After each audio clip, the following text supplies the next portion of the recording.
Hello दोस्तों, राधे राधे, जय श्री कृष्णा। कैसे हैं आप सभी? आशा करती हूँ आप सभी बहुत अच्छे होंगे और मैं भी अच्छी हूँ। तो ये ब्लॉग मंडे की शाम से स्टार्ट हो रहा है और बेटा आया हुआ है, जैसा कि आपको मैंने फिर पहले ब्लॉग में बताया हुआ था। तो बेटे की डिमांड थी कि माँ प्रोटीन वाला कुछ बना के दो। तो बिना आलू के मैं ये आज उसके लिए प्रोटीन की रेसिपी बना रही हूँ।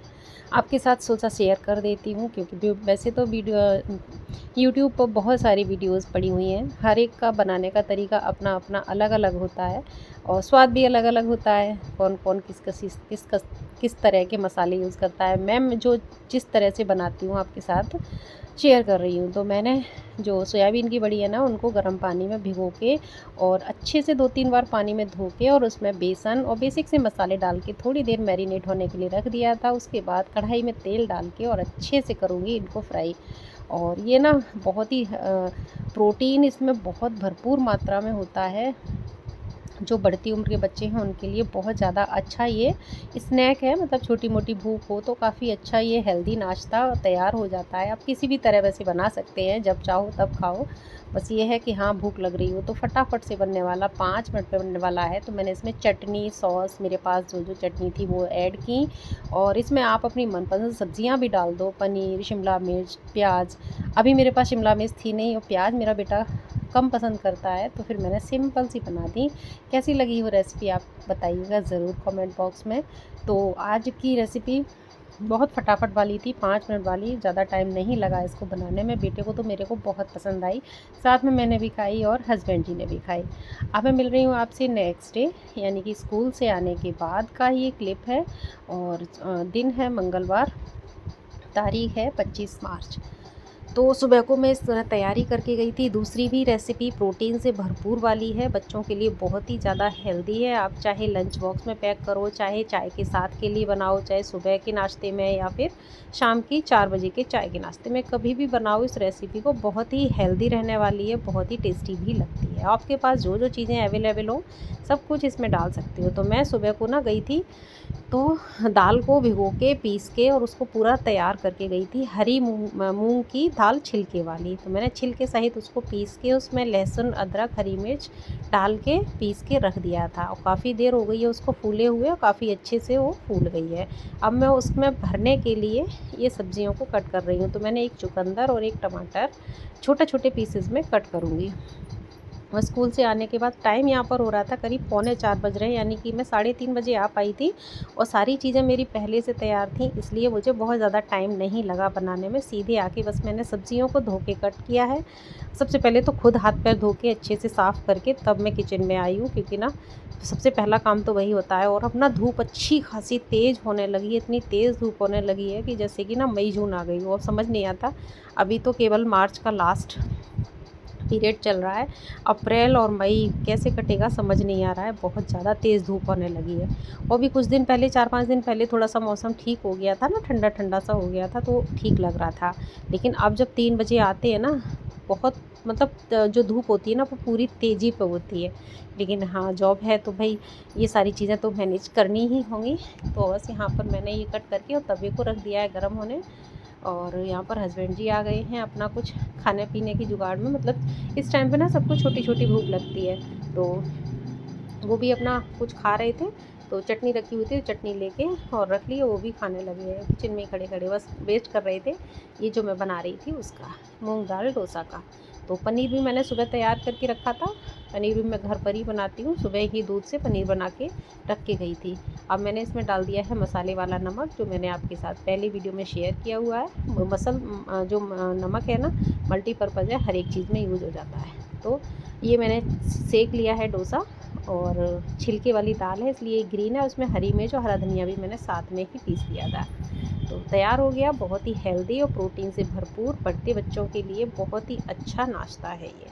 तो इस तरीके से बहुत ही आसानी से बन जाता है। बिल्कुल आधी चम्मच तेल में ये सिका हुआ नाश्ता है और बहुत ज़्यादा ऑयली नहीं रहता।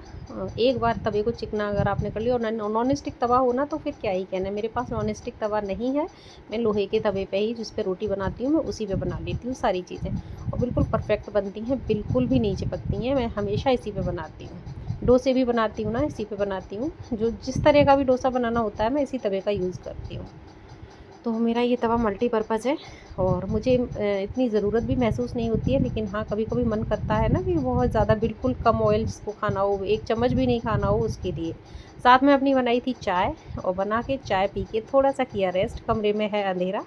अब ये शाम की क्लिप है, हस्बैंड जी को खाना था पोहा, उन्हें खाना नहीं खाना था, करीब टाइम हो रहा था यहाँ पे 6 बजे का, 6 से साढ़े 6 के बीच का टाइम है, तो उन्होंने कहा मैं केवल पोहा खाऊँगा और रोटी नहीं खाऊँगा। तो रोटी नहीं बनानी थी मुझको, बाकी मम्मी-पापा जी के लिए तो बनानी थी, तो मेरे पास अभी टाइम था, तो जो वर्किंग लेडीज़ होती हैं उनका टाइम ऐसे ही मैनेज होता है। तो अभी काफ़ी सारी मुझे सही मतलब जो कवर्ड होती हैं ना उनको ठीक करना था। तो ये सारी बेडशीट हैं, तो मैं किस तरीके से बेडशीट और पिलो कवर अरेंज करती हूँ वो आपके साथ दिखा रही हूँ मैं। अभी मैं कर रही थी तो सोचा आपके साथ कर देती हूँ शेयर। कभी-कभी ऐसा होता है ना कि पिलो कवर मिलते ही नहीं हैं, ज़्यादा कपड़े इकट्ठे रख दो तो पिलो कवर की इसी में गुम हो जाते हैं। तो मैं क्या करती हूँ ना कि बेडशीट को फ़ोल्ड करके और उसका फ़ोल्ड करके जो पिलो कवर होते हैं उसके बीच में ही दबा देती हूँ। सारी बेडशीट, डबल बेडशीट जितनी भी होती हैं मैं इसी तरीके से करती हूँ, आप देख सकते हैं।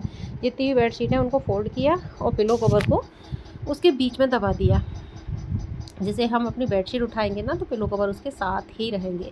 और ये समस्या मेरे साथ अभी हो गई थी, इसलिए मैंने ये सोचा कि मैं इस तरीके से रखूँगी। वैसे बहुत सारे आइडियाज़ हैं किसी भी तरीके से रख लो, लेकिन मैं इस तरीके से रख देती हूँ। और मुझे ना नीचे मेरे इसमें जगह नहीं है, तो जो ऊपर कबर्ड है मेरी कबर्ड के ऊपर वाली कबर्ड, तो उस पे ना स्टूल और टेबल रख के मैं चढ़ पाती हूँ। मेरे पास वो वाली जो सीढ़ी होती है ना वो नहीं है। मैं सोच रही हूँ उसको मँगाने की, आप बताइएगा ज़रूर मुझे मैं कौन-सी मँगाऊँ, अगर किसी ने मँगाई हो तो बताना।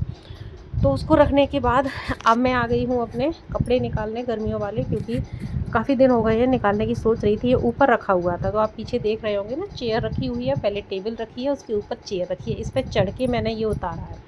तो बेटा था तो बेटे की मैंने थोड़ी सी हेल्प ली, तब मैंने ये कर पाया, क्योंकि अकेले के बस का ये काम नहीं है, क्योंकि ऊपर चढ़ के और फिर जब इसको उतारो तो नीचे पकड़ने वाला कोई होना चाहिए, तब ये हो पाता है। तो बस गर्मियों के कपड़े इसमें सब भरे हुए रखे थे और अभी बस वही चल रहे थे। मेरे जो ऊपर थे कुछ-कुछ मोटे सिल्क के सूट थे ना, जो हल्की सर्दी में पहने जा सकते हैं। अब जो भयंकर वाली गर्मी आने वाली है उसके लिए जो बहुत हल्के सूट हैं ना, वो निकालने के लिए फिर मैंने इसको उतारा।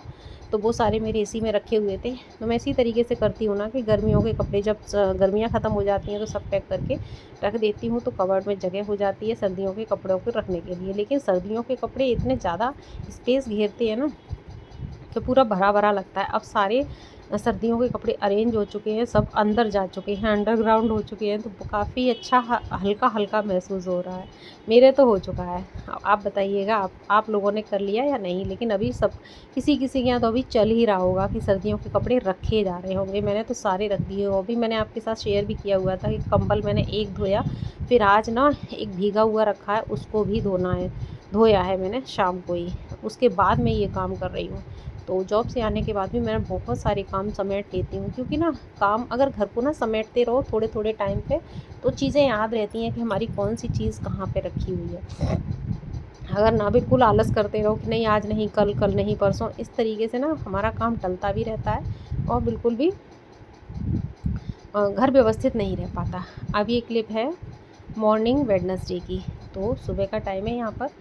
तो मेरा झाड़ू पोछा चल रहा था। आज मुझे वेडनेसडे है, तारीख है 26 मार्च, तो साफ़-सफ़ाई भी घर की करनी थी, आज मुझे पूजा भी करनी थी, हेयर वॉश भी करना था, खाना, नाश्ता सब कुछ करना था। तो मेरा सारे काम साथ चल रहे हैं। सुबह 5 बजे से उठ के मैंने बहुत सारे काम निपटाए, जो हर चीज़ की मैंने वीडियो शूट नहीं की है। केवल पोछा लगाते समय थोड़ी-सी वीडियो बनाई मैंने, क्योंकि मुझे फेस पैक भी लगाना था। और सुबह ही मैंने 5:30 बजे उठ के हेयर ऑयलिंग कर ली थी। हेयर ऑयलिंग करने के बाद मैंने किचन में पहले तो सबसे पहले अपना जो टाइम होता है एक्सरसाइज़ वगैरह का, 20 से 25 मिनट का होता है, तो वो तो मैं करती ही करती हूँ। फिर मेरा खाना बनाने का टाइम होता है, जो खाना और लंच जो भी बनना होता है वो सारी प्रिपरेशन करके फिर मैंने नहाने से पहले पैक लगाया, हेयर ऑयलिंग सुबह ही कर ली। उसको करके करीब नहा लेती हूँ 8 बजे तक, तो करीब 2 घंटे मेरे बालों में ऑयल लगा रहता है। और 20 मिनट के लिए मुझे पैक लगाना होता है, तो जब तक मैं पोछा लगाती हूँ तब तक मेरा फेस पैक लगा रहता है मेरे फेस पे। इससे मेरी हेयर केयर, स्किन केयर और मेरा सब कुछ हो जाता है। मुझे अलग से टाइम निकालने की ज़रूरत नहीं होती है कि मुझे इसके लिए कोई अलग से टाइम चाहिए। तो बस दिमाग में अपने काम को बस ये फिट करके रखो कि हमें किस टाइम पे क्या करना है। अगर आप इस तरीके से करोगे ना स्मार्ट बन के, तो सब काम टाइम से होंगे और आप अपनी केयर भी खुद कर पाएंगे, अच्छे से कर पाएंगे, बिल्कुल भी दिमाग में ये नहीं रहेगा कि हम अपनी केयर के लिए टाइम नहीं निकाल पा रहे हैं। और अपनी केयर तो बहुत ज़रूरी है। जब तक अपनी केयर नहीं करेंगे तब तक कोई दूसरे को कोई फ़र्क नहीं पड़ता है, किसी के लिए कुछ भी कितना भी करते रहो, लेकिन अपने लिए टाइम बहुत ज़रूरी है निकालना। तो सबसे पहले अपना ध्यान रखो, फिर बाद में दूसरों का, तभी आप दूसरों का ध्यान रख पाओगे। तो पैक मेरा सूख गया था। अब यहाँ पर मैंने एक टमाटर का लिया है टुकड़ा कट करके। और आजकल टमाटर बड़े अच्छे आ रहे हैं, मोटे मोटे मतलब काफ़ी, जिसमें काफ़ी अच्छा खासा पल्प निकलता है। तो मैंने टमाटर से रब कर रही हूँ हल्का हल्का फेस को, जिससे कि मेरे फेस का अच्छे से हो जाएगा स्क्रब। और ये टमाटर का जो जूस होता है ना, वो भी फेस पे लग जाएगा, तो स्किन बहुत ही ज़्यादा अच्छी हो जाएगी, बिल्कुल क्लीन। तो आप देख सकते हैं बिल्कुल साफ़ हो गई है। और हफ्ते में मैं ये 2 बार लगा लेती हूँ। इससे मुझे कोई भी बाहर की चीज़ें और पार्लर वगैरह जाने की बिल्कुल ज़रूरत नहीं पड़ती है। तो यहाँ पे फेस को अच्छे से वॉश करके अब मैं जा रही हूँ नहाने के बाद फिर करूँगी पूजा। उसके बाद मुझे अभी रोटी वगैरह सेक के लंच बॉक्स पैक करना है। तो बस अभी टाइम यहाँ पर हो रहा था 7:45 बजे का, और 9 बजे तक मुझे फुल सारे काम करके रेडी होके निकल जाना है। तो बस यहाँ पर पूरा काम हो गया है। अब बस मैं नहा के, अब यहाँ पर मेरी हो गई पूजा। लड्डू गोपाल को स्नान कराया और आज उनको पहनाई है ग्रीन कलर की पोशाक। राधे राधे ज़रूर लिखिएगा। अब आ गई हूँ किचन में। बनाई है आलू गोभी की सब्ज़ी और नाश्ते के लिए बनाए हैं चने बेटे के लिए, और चटनी बनाई है यहाँ पर धनिया टमाटर की। और फटाफट से सेक दी हैं रोटियाँ। अभी मेरे बाल ना बंधे हुए हैं, जितना भी पानी होगा दुपट्टे में सारा चला जाएगा। उसके बाद जब रेडी होंगी तभी मैं बाल खोल के फटाफट से सुखा लूँगी पंखा चला के, क्योंकि अभी मैं ड्रायर का कभी यूज़ नहीं करती हूँ। और रोटी सेक के सब में घी लगा के रख दूँगी। मम्मी पापा जी खाएंगे, रोटी खाएंगे तो रोटी खा लेंगे, या चने खाएंगे तो चने खा लेंगे। मोस्टली वो नाश्ता सुबह को रोटी या दलिया का ही करते हैं। तो बस यहाँ पर रोटी सीख गई और हस्बैंड जी गए हैं पूजा करने, क्योंकि जब मैं पूजा कर लेती हूँ तो उनकी तैयारी पूरी कर देती हूँ पूजा की। तो वो मेरे बाद में जाते हैं, बाहर जाते हैं। एक जगह यहाँ पे मंदिर है, हमारे घर के बगल में गली है वहाँ पर, तो वो पूजा करके आएंगे। उसके बाद फिर बस खाना पीना खा के वो भी निकल जाएंगे, और मैं भी निकल गई यहाँ पे स्कूल के लिए। पहुँच गई हूँ स्कूल में। तो ये था मेरा आज का ब्लॉग, पूरा रूटीन। कैसा लगा आपको ज़रूर बताइएगा। फिर मिलती हूँ आपसे। राधे राधे। और हाँ, सब्सक्राइब करना ना भूलिएगा। जय श्री कृष्णा। Take care.